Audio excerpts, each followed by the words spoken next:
Assalamualaikum warahmatullahi wabarakatuh. Apa kabar Bapak Ibu semua? Semoga semuanya dalam kondisi yang sehat walafiat ya. Dan senang sekali hari ini kita bisa bertemu dalam acara persembahan dari Universitas Muhammadiyah Yogyakarta dalam bentuk pengabdian masyarakat dengan mitra pengabdi yaitu dari Klinik Pratama PKU Muhammadiyah Purwoharjo. Dan pada kesempatan kali ini saya Dr. Tessa Fiani, spesialis kedokteran jiwa selaku ketua dari tim pengabdi Universitas Muhammadiyah Yogyakarta mengucapkan terima kasih atas kehadiran dan juga partisipasi dari Bapak Ibu semua. Dan pada kesempatan kali ini kita memiliki tema pengabdian dengan judul deteksi dini gangguan mental emosional pada anak. Baik Bapak Ibu, seperti yang kita tahu bahwa 2 tahun terakhir ini kita berada dalam kondisi yang sangat tidak ideal. Tentunya ini akan memberikan dampak baik itu secara psikis maupun secara fisik ya. Namun perhatian masyarakat lebih banyak berfokus pada permasalahan fisik, padahal masalah psikis pun dapat memberikan dampak yang jangka panjang. Untuk itu, kami dari tim pengabdi membuat tema mengenai deteksi dini gangguan mental emosional pada anak dengan harapan ilmu yang akan kita berikan dapat memberikan wawasan bagi Bapak Ibu semua untuk dapat mengenali gangguan mental emosional di lingkup keluarga, lingkungan maupun pertemanan. Dan metode dari pengabdian ini dimulai dengan pretest, kemudian pemberian materi, post-test, dan juga diskusi. Baik Bapak Ibu semua, implikasi dari pengabdian kali ini adalah nantinya ilmu yang didapatkan oleh Bapak Ibu semua dapat digunakan untuk mendeteksi adanya gangguan mental emosional di lingkup keluarga, pertemanan maupun di lingkungan sekitar. Baik, terima kasih Bapak Ibu. Assalamualaikum warahmatullahi wabarakatuh. Bismillahirrahmanirrahim. Assalamualaikum warahmatullahi wabarakatuh. Ya, baik, alhamdulillah ya Bapak Ibu semua, kita bisa ketemu di sini. Saya senang banget. Kalau bukan karena ada acara ini, mungkin saya nggak nambah kenalan ya. Ada Bu Nur Adia, tadi ya. Kemudian ada Bu Setiawati dari TK Al Furqon masih ada. Oh, ya. Saya masih ingat ya dulu waktu anak saya masih kecil, saya nyuapin anak saya di TK Al Furqon, Bu. Ada mainannya ya. Tapi belum bisa nyapa karena belum kenal ya. Terus ada Bu Latifah, kemudian Bu Lisa, tadi ada Bu Lisa. Terus yang merah-merah ada Bu Darsiti dan Bu Umpang, matur nuwun sangat Akhirnya kita bisa ketemu di sini dan di acara ini tidak akan terselenggara dengan baik kalau bukan ada dukungan dari Klinik Pratama PKU Muhammadiyah Purwoharjo dan juga dari Laibisme. Hari ini kita akan berbicara mengenai kesehatan jiwa. Minta tolong untuk slide-nya Mbak Rani ya. Sebelumnya mungkin saya mau perkenalkan diri terlebih dahulu. Saya Dr. Tessa Fiani Kusumastiwi. Sembari ini slide-nya disiapkan ya. Ya, itu. Oke, ya next slide, Mbak. Nah, ini sedikit profil saya Dr. Tessa Fiani Kusumastiwi. Meskipun penampakannya kecil ya, kayaknya 17 tahun ditambah panjang ya, tapi saya sudah menikah dan sudah punya 2 putra gitu ya. Ya, kemudian pekerjaan saya adalah full time mother dan half time psychiatrist. Artinya apa? Full time-nya saya sebagai seorang ibu, separohnya saya sebagai dokter kesehatan jiwa gitu. Kenapa begitu? Karena kalau terkait dengan ilmu psikiatri itu saya perlu belajar 4 tahun, ujiannya bisa saya prediksi Bu gitu ya. Ujiannya paling yang nanyain teori itu gitu ya, bisa dicari jawabannya di textbook. Tapi kalau sebagai seorang ibu, sekolahnya nggak ada. Adapun ada teori, begitu saya praktekkan ke anak saya yang pertama nggak cocok gitu ya. Anak kedua karakternya beda lagi, masih lingkungan Bu. Tahu-tahu ada pandemi, itu nyari buku di mana itu anak sekolah di rumah gitu ya, nggak ada formulanya. Tahu-tahu ada influencer K-pop, untuk anak saya belum gede ya, saya belum ngerti K-pop gitu. Kalau yang ibu-ibu di sini sudah punya anak remaja mungkin tahu Jimin K-pop gitu ya. Jadi udah ada K-pop, ada TikTok gitu ya, nggak pernah terbayang saya gitu ya untuk menghadapi TikTok itu gimana. Atau yang anak saya yang gede nih, di rumah ya, nggak ketemu teman-teman, tapi kan dunianya masih dunia bermain ya. ternyata ketemu temen-temennya lewat apa? Lewat mabar gitu. Mabar sama siapa Kak? Gitu. Sama teman-teman yang di itu, teman-teman sekelasnya main Roblox bareng gitu ya. Dalam hati ini positif apa negatif gitu ya, ditimbang-timbang. Jadi menurut saya pekerjaan saya yang paling berat adalah pekerjaan sebagai seorang ibu, karena saya harus belajar dan belajar, beradaptasi dan beradaptasi. Baik, next slide. Nah, ini ya dalam 2 tahun terakhir ini kita ketemu masa pandemi ya, masa yang benar-benar nggak ideal bagi siapapun, bagi orang dewasa maupun anak-anak gitu ya. Karena anak-anak ini kan masanya masa bermain, tahu-tahu harus di rumah aja gitu. Padahal mereka butuh kompetensi untuk bermain, ketemu, sosialisasi sama teman-temannya gitu ya. Atau ini ada yang berprofesi sebagai guru, ada? Oh, guru TK, guru SD, ada juga ya.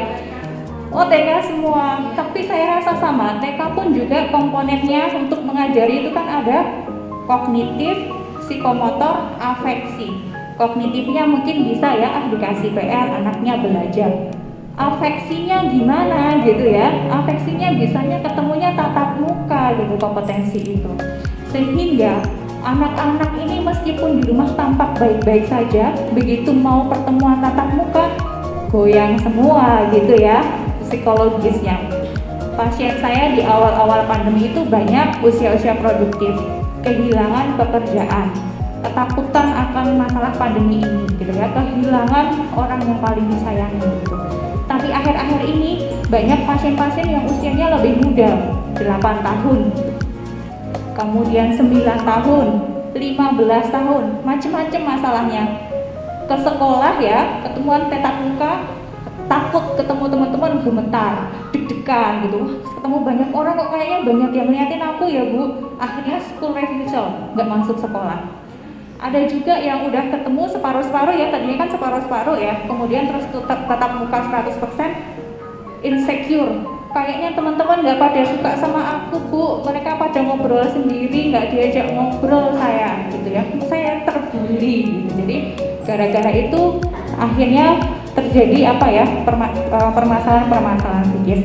Dan ini ya, ada satu penelitian terkait dengan masa pandemi ini, ada peningkatan jumlah penderita sakit jiwa di anak-anak nih. Hasilnya 22,6% dari anak sekolah mengalami gejala depresi.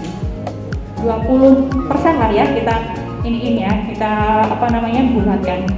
Kalau 20% ya, kalau misalkan di sini ada 50 orang, berarti 20%-nya berapa nih Bapak Ibu? 10 orang ya. 10 orang ya, berarti kalau ini 50 orang, 10 orang yang sakit depresi siapa Cong ya? Saya satu, ada lagi. Jadi cukup banyak loh, 10 itu banyak. 10 itu yang depresi, 10-nya lagi mengalami kecemasan. Jadi ini merupakan angka yang gak main-main ya. Karena apa? Karena jumlah anak-anak dan remaja kita itu banyak, padahal kelak mereka itu akan menjadi orang dewasa, tumpuan kita ya, tumpuan kemajuan zaman. Kalau mereka itu banyak dan tangguh, oke, alhamdulillah masa tua kita tenang ya. Tapi kalau mereka tuh banyak tapi rapuh, wah ini juga PR besar yang harus kita selesaikan. Next slide. Nah, tapi ya Bapak Ibu semua, sebelum kita bicara mengenai gangguan jiwa, kita harus persamaan persepsi dulu. Apa sih yang, wah ini udah keluar ya, seharusnya tadinya saya set kliknya 2 kali baru jawabannya keluar. Oke deh, nggak apa-apa. Tapi saya pengen tanya dulu, menurut Bapak Ibu semua ya, apa sih yang disebut dengan gangguan jiwa? Tapi nggak baca slide ya. Mungkin yang paling dekat dengan saya, Bu Sinta. Fitri Fajar. Oh ya, Mbak Fitri atau Bu Fitri? Mbak aja. Oh iya. Tapi kayaknya kita 11-12 ya Mbak ya usianya ya. Betul. Ya, apa yang disebut dengan gangguan jiwa menurut Mbak Fitri itu yang seperti apa? Kalau menurut saya gangguan jiwa itu lebih ke dalam diri mereka sendiri, seperti gangguan tingkah laku atau perilaku sosial, kemudian seperti susah berinteraksi dengan lingkungan sekitar ataupun dengan lingkungan yang di dalam keluarga mereka sendiri. Jadi bisa disebut juga gangguan atau kesehatan jiwa. Oke, ya bagus sekali, tepuk tangan buat Mbak Fitri lah. Ini ya, udah kekinian ya, karena untuk gangguan jiwa udah melihat secara lebih luas. Karena banyak juga ya orang-orang yang melihat gangguan jiwa itu adalah yang itu loh yang di jalan ketawa-ketawa sendiri gitu ya, itu loh yang nggak eleng gitu. Jadi itu adalah gangguan jiwa berat. Padahal gangguan jiwa itu ada stadiumnya ya, ada yang ringan, sedang, dan berat. Jadi kalau kita bicara mengenai gangguan jiwa, kasihan tuh adiknya udah capek kayaknya ya. Oke ya, jadi kalau kita bicara mengenai gangguan jiwa, itu adalah adanya perubahan perilaku, baik itu berupa pikiran, perasaan, tingkah laku, keluhan fisik yang menimbulkan penderitaan dan terganggunya fungsi sehari-hari. Jadi keywordnya, kata kuncinya yang pertama ada perubahan perilaku. Maksudnya perubahan perilaku gimana? Dulu nggak kayak gitu, sekarang kayak gitu. Misalkan anak saya tuh tadinya sekolah itu rajin, pamit, pergi gitu ya, nyiapin tas segala macam udah oke. Akhir-akhir ini kok nggak mau sekolah ya? Itu namanya perubahan perilaku gitu ya. Beda kalau yang itu emang dari TK itu emang nggak mau sekolah, SD nggak mau sekolah, itu mungkin bukan satu gangguan ya, tapi mungkin itu karakternya mungkin atau ada masalah yang lainnya. Jadi keyword yang pertama adalah perubahan perilaku. Yang kedua, penderitaan. Jadi sebenarnya pasien-pasien ini atau anak-anak yang mengalami permasalahan jiwa ini menderita secara psikis, bukannya digawe-gawe, dia juga frustasi ya mengatasi perasaannya. Yang ketiga, terganggunya fungsi sehari-hari. Misalkan biasanya bisa sekolah, nggak bisa sekolah. Misalkan dulu udah bisa nggak ngompol gitu ya, tiba-tiba kok jadi anak saya ngompolan ya. Tadinya tuh dia udah nggak pernah ngompol ya. Jadi adanya fungsi yang terganggu adalah tanda-tanda awal anak itu mengalami permasalahan gangguan jiwa. Next slide. Nah, tapi ya Bapak Ibu, tadi selain ada spektrumnya ringan, sedang, berat, juga jangan over judgment ya. Misalkan ada anak yang kucingnya mati, habis itu nangis, wah gangguan ini, gangguan perasaan ini. Tadi nggak nangis, tiba-tiba nangis, ayo kita bawa ke psikiater. Bukan ya, jadi itu adalah reaksi wajar. Marah, sedih, cemas ya, karena ada sesuatu yang jelas itu adalah suatu reaksi wajar. Setelah reaksi wajar ada yang namanya reaksi yang mengganggu gitu ya. Misalkan apa? Dok, ini anak saya tuh seminggu yang lalu kucingnya mati, udah seminggu kok masih nangis ya, ngerjain PR masih males-malesan ya, gitu ya. Nah, itu masih mengganggu gitu ya. Diklik lagi Mbak, lagi klik, sekali lagi klik. Nah, mengganggu ini adalah fase-fasenya Bapak Ibu guru, orang tua di rumah mulai mendeteksi adanya perubahan respons psikologis yang mungkin anak ini perlu bantuan. Ya. Bantuannya apakah langsung ke psikolog, psikiater? Enggak, mungkin kita bisa membantu sendiri di rumah. Nanti bagaimana caranya akan saya sampaikan di belakang ya. Kita bisa membantu nih mendeteksi ada masalah nih, dia ada gangguan dalam beradaptasi terhadap stres hidupnya gitu ya, harus kita tolong. Nah, kalau misalkan terganggu tapi dia nggak bisa adaptasi, baru masuk ke gangguan sekali lagi. Nah, untuk bisa mendiagnosis jadi dia itu memang sakit, dokter itu harus mengumpulkan gejala. Nggak semua anak nangis itu depresi.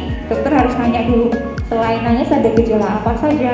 Dikumpulkan semuanya dulu, semuanya sudah positif baru, oh anak Anda mengalami depresi. Jadi jangan takut. Begitu ke dokter jiwa belum tentu keluar membawa diagnosis ya, gitu ya. Bisa jadi ini masih baik-baik saja. Gitu. Oke, next slide. Nah, sekarang ya Bapak Ibu semua ya, mungkin ada yang sudah punya putra putri di rumah, punya reaksi-reaksi psikologis baik itu wajar maupun sudah nggak wajar, mungkin bisa berbagi. Ada yang mau berbagi di sini? Oke, nggih. Anunya mikrofonnya.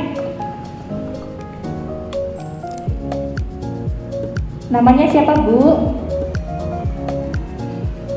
Nama saya Dewi Pratiwi. Bu Dewi, usianya berapa Bu? 27 tahun. Nomor sepatunya berapa Bu?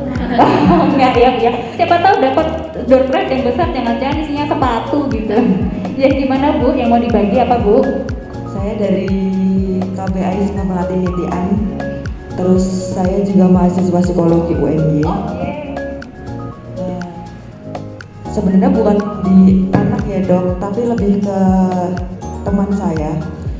Semenjak pandemi itu dia kayak depresi, terus dia kayak self harm sendiri. Terus dia mungkin mempercayai saya kayak, Mbak bisa minta tolong saya, kenapa nih? Setiap dia emosi, dia tuh tidak bisa mengontrol emosinya sendiri. Terus kayak pekerjaannya banyak, terus tugas kuliahnya banyak, terus selalu curhatnya. Mungkin kalau sama teman-teman yang lain dia nggak mau curhat apa-apa, terus kayak bikin postingan apa. Terus saya tanya, kamu kenapa? Ya biasa, aku nggak bisa kontrol emosi. Oh masalah yang kayak gitu. Terus ya kenapa kamu nggak coba sabar dulu sholat? Sebenarnya tuh saya sudah kayak mendengarkan ceritanya dia dulu dari awal, kenapa. Terus lama-lama semakin hari kayak ya udah semakin baik, sudah nggak self harm lagi. Terus kayak udah kayaknya aku udah mulai sadar deh Mbak, aku ini kenapa. Terus apa karena faktor yang lain, mungkin karena pandemi juga ya, kayak jadi jarang keluar rumah, terus nggak kumpul sama teman-temannya. Terus ya masih curhat sama saya sih, tapi alhamdulillah semenjak saya menjadi teman curhatnya, jadi udah nggak self harm lagi. Ya, baik, terima kasih ya, itu informasi yang sangat bagus dan juga pengalaman yang sangat bagus gitu. Ada hal positif yang kita bisa petik di sini ya, bahwasanya energi negatif itu memang harus disalurkan ya. Ketika energi negatif itu nggak disalurkan, bentuknya jadi self harm tadi gitu ya. Karena mau cerita nggak bisa, tapi dadanya terasa sakit ya. Kemudian akhirnya self harm gitu ya, dalam bentuk pelampiasan. Meskipun nggak ingin mengakhiri hidup enggak, tapi dia cuma pengen merasakan sensasi sakitnya. Tapi dengan hadirnya Mbak Dewi gitu tadi ya hadirnya Mbak Dewi mendengarkan saja gitu ya, didengarkan dengan empati itu ternyata menurunkan penderitaan gitu ya, merasa diterima, merasa dihargai, merasa dimengerti, ternyata bisa langsung mengeluarkan energi negatifnya. Wah hebat sekali ya Dr. Numan ya, informasinya ya, ini juga menginspirasi kita semua. Oke, next slide.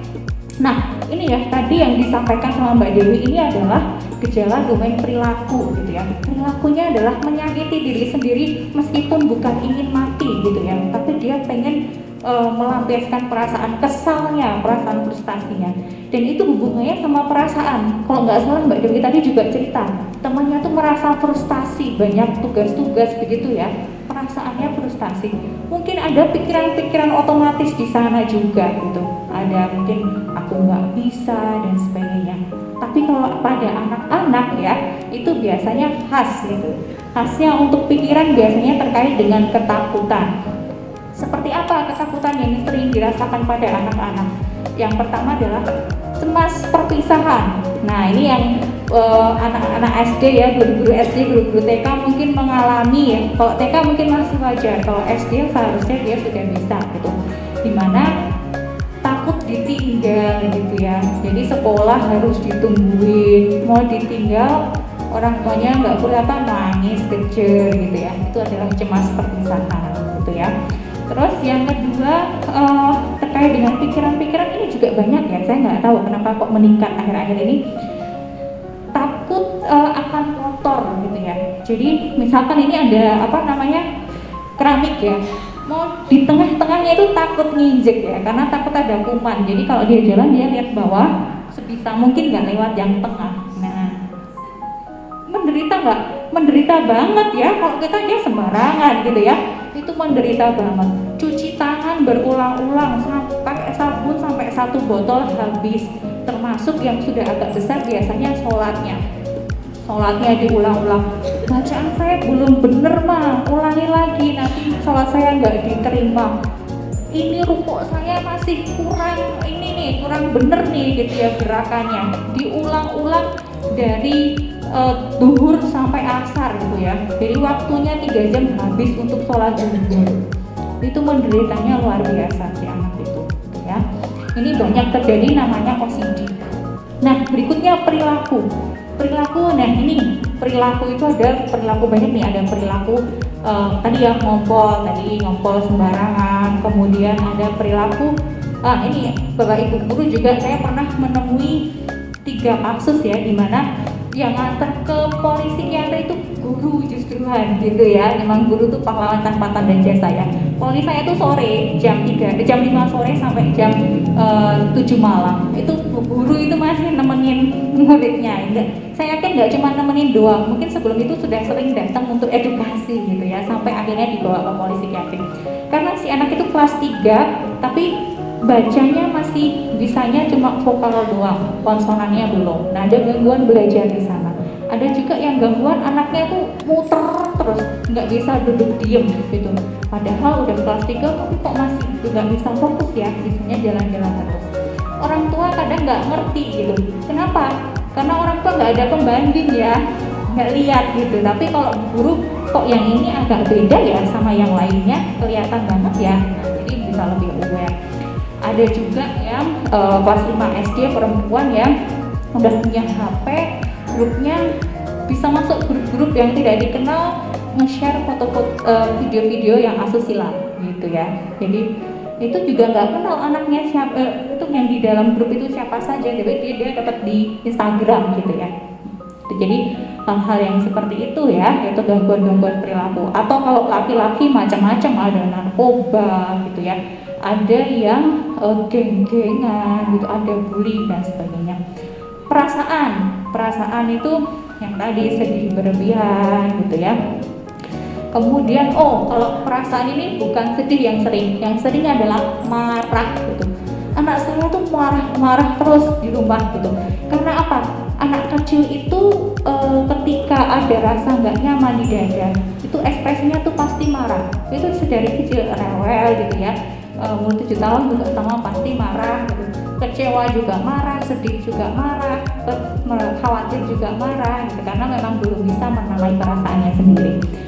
Kemudian ada juga yang fisik ya, fisik itu misalkan kok tiap mau sekolah tuh perut saya sakit ya Bu ya, gitu ya. Mau ujian tuh kepala saya nyut-nyutan gitu. Jadi kalau nyeri-nyerinya ya, nyeri-nyeri di dalam dadanya itu direaksikan di keluhan fisik.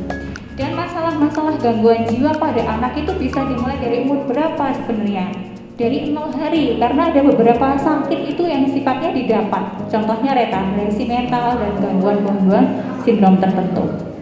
Oke. Nah, kita mulai ke apa yang bisa kita lakukan gitu ya untuk mengatasi masalah-masalah anak yang punya respon-respon psikologis seperti ini gitu ya. Next. Ya, jadi yang pertama adalah kita identifikasi dulu, kita ajak dulu anak kita untuk identifikasi perasaan tidak nyamannya. Sebenarnya dia lagi kenapa? Seperti yang saya sampaikan tadi ya. Kalau ini itu nggak kita ajarin sejak anak kita masih kecil, bisa ke bawah sampai dewasa. Mungkin Bapak Ibu di sini pernah ketemu temannya, teman kerjanya, tetangganya yang masih mengalami ini. Kok Dek, Nen tuh kok marah-marah terus sama aku ya gitu ya. Ternyata setelah kita lihat, dia sebenarnya cuma khawatir sama kita gitu ya. Sebenarnya khawatir, nanti ada terjadi apa-apa sama saya gitu ya, sama temennya gitu. Cuman dia merefleksikan dengan marah berlebihan sama temannya, atau merasa bersalah, marah-marah dengan seseorang sebenarnya karena dia takut merasa bersalah dengan orang tersebut gitu ya. Nah ini kalau nggak kita ajari dari kecil maka akan terbiasa sampai besar. Nah ini saya juga pernah nih, anak saya yang gede tadi nggak sengaja nendang mainan adiknya, rusak gitu ya. Adiknya nangis, yang gede malah marah gitu ya, nggak mau dideketin sama sekali. Setelah yang kecil tenang, saya deketin yang gede. Kakak itu kenapa marah sama siapa? Kakak marah apa merasa bersalah? Nangis kakaknya. Aku tuh nggak sengaja mah gitu ya. Terus ya di situ saya sampaikan bahwa yang bersalah itu kalau yang sengaja berbuat salah, kalau nggak sengaja itu nggak bersalah. Baru dia tuh nggak marah gitu ya. Jadi kadang-kadang kita perlu untuk memberikan label ya, untuk dia bisa mengenali sebenarnya yang dirasakan itu apa. Oke, next slide.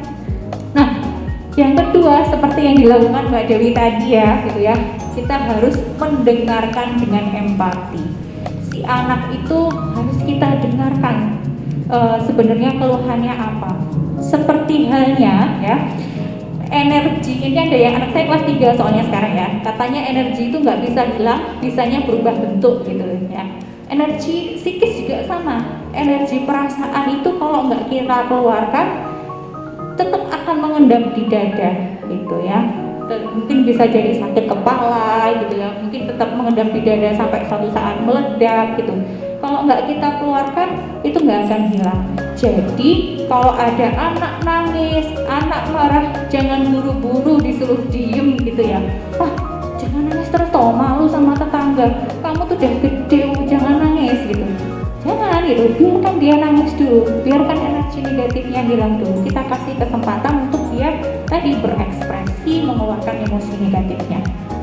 Terus yang kita lakukan adalah mendengarkan, belajar mendengarkan. Kontak mata kita jaga gitu ya. Nah ini kalau kita lihat si bapaknya itu berusaha sejajar gitu ya. Anak itu kan di bawah, masa kita begini ya, kita agak ke bawah biar mata kita setara. Kemudian ada body mirroring ya, ini yang dari psikologi mungkin udah sering melihat. Yang namanya body mirroring itu akan membuat kita menjadi lebih dekat dengan seseorang gitu ya. Jadi kita bisa ikutan gerakannya biar kita sama gitu ya. Si anak merasa oh ya sama gitu. Nah ini siapa saja itu butuh didengarkan, bahkan mungkin ibu-ibu dan bapak-bapak di sini ya. Termasuk saya psikiater. Ini saya juga sering punya perasaan negatif ya gitu ya. Saya minggu lalu ini kan lagi sibuk-sibuknya ya, saya cerita sama suami saya, Pak, saya tuh malu ya mau ngomong gitu ya, cuman saya tuh rasanya capek banget gitu, pagi kerja, sore kerja gitu ya, malam masih ada tanggungan tugas, terus habis itu bikin sahur, habis itu siap-siap anak sekolah dan sebagainya. Tapi saya malu, pasien-pasien saya itu masalahnya lebih kompleks. Masa saya kayak gini aja kok rasanya capek banget, tapi rasanya pengen jeda gitu ya, pengen refresh. Suami saya bilangnya begini, yo ora apa-apa mah, wong aku yo podo rasanya kesel. Cuman gitu aja tuh rasanya langsung plong loh ibu ya, bapak ibu ya. Jadi rasanya kayak, wih, saya ngeluh tapi nggak dihakimi gitu ya. Padahal separuhnya saya itu saya merasa bersalah sebenarnya ngeluh gitu ya. Cuman kok diterima ya gitu, kok saya dimengerti ya gitu. Apalagi setelah dia bilang wong aku ya podo gitu, rasanya kayak oh iya ya, ternyata ada orang yang selain saya yang merasakan perasaan yang sama, jadi saya nggak bersalah amat gitu. Jadi perasaan dimengerti aja ya, didengarkan, dimengerti itu bisa langsung mengurangi penderitaan kita dengan signifikan gitu. Jadi mungkin kita bisa aplikasikan ke anak kita. Next. Nah, selain belajar mendengar, kita juga harus belajar berbicara. Belajar berbicara tuh gimana sih gitu ya? Yang pertama adalah menghindari kata-kata penghakiman. Nah, ini yang seperti apa? Saya contohkan satu kasus ya, tapi ini mungkin bukan anak-anak ya. Jadi pasien saya sudah dewasa, kemudian dia tuh nggak lulus, orang tuanya kan, dan sering keinget tentang masa lalunya gitu yang di KDRT sama orang tuanya. Terus ibunya bilang gini, lah kamu tuh soalnya pendendam sih, jadi Allah belum ridho kamu tuh lulus gitu ya.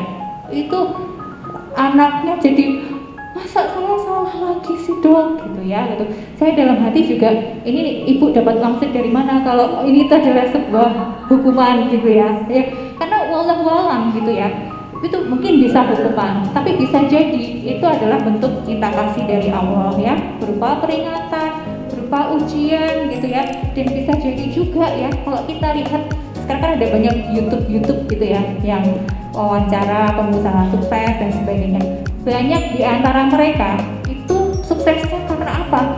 Karena berawal dari kegagalan gitu ya.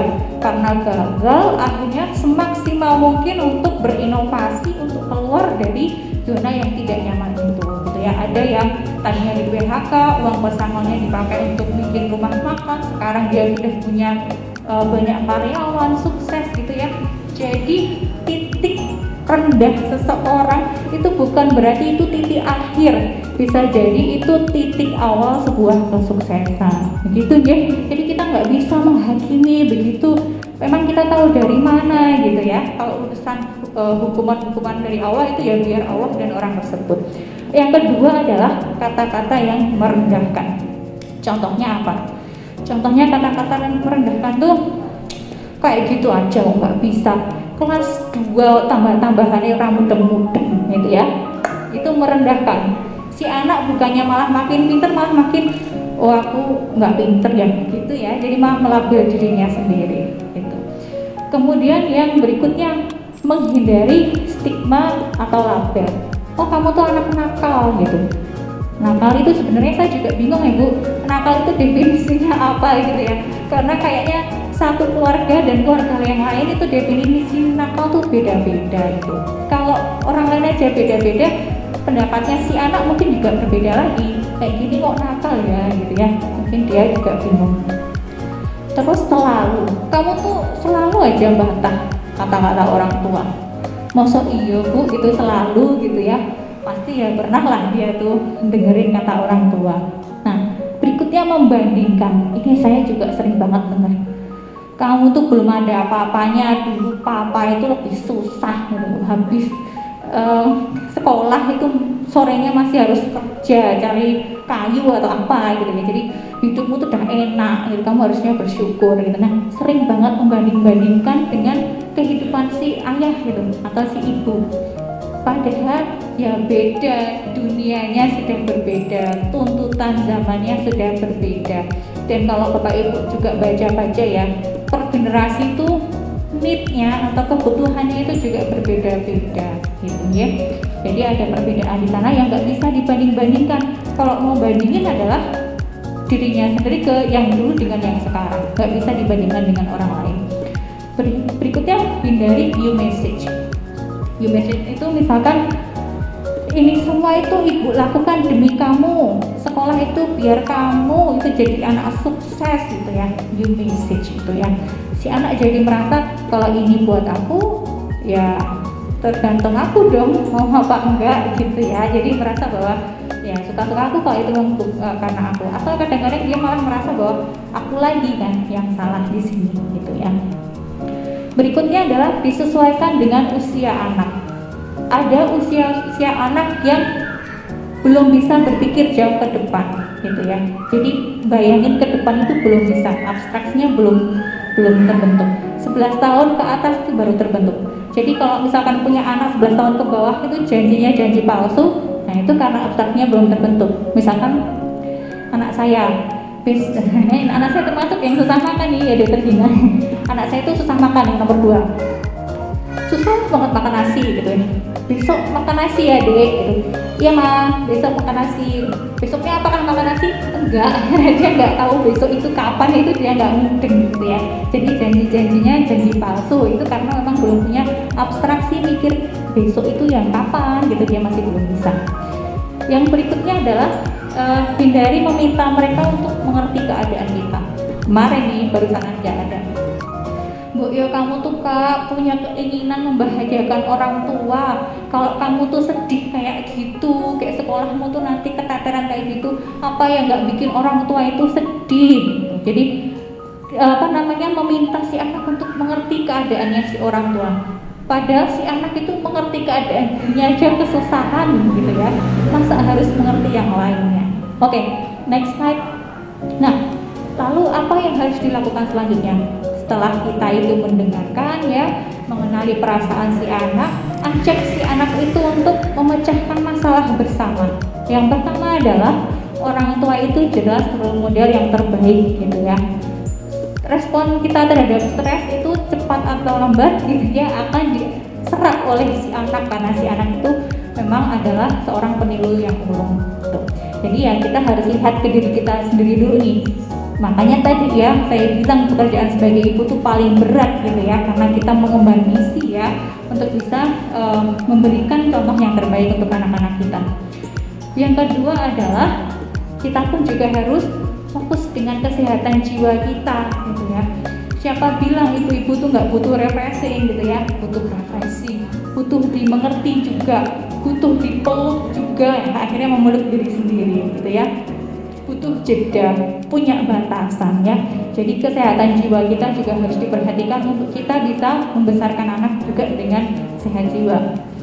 Berikutnya adalah kita ajari anak itu menyelesaikan permasalahannya. Ada yang ya udah, kamu tuh pasti bisa, kamu anak ibu, kamu hebat, kamu pasti bisa menyelesaikannya. Nanti dia jadi bingung, menyelesaikan gimana ya? Aku hebat tapi nyelesainya gimana gitu ya. Harus ada sesuatu yang konkret gitu ya. Oke, masalahnya seperti misalkan apa ya? Misalkan bullying gitu ya. Oke ya, ada bullying ya.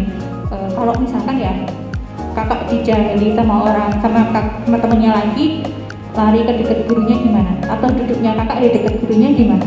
Jadi kita ajari untuk fokus ke hal yang masih bisa dikontrol sama si anak. Kadang-kadang fokusnya memang temanmu tuh jahat ya, harusnya dia nggak gitu. Nah itu juga nggak bisa dikendalikan ya, karena kita nggak bisa mengendalikan temannya. Tapi fokus ke apa yang bisa dilakukan si anak untuk menyelesaikan masalahnya.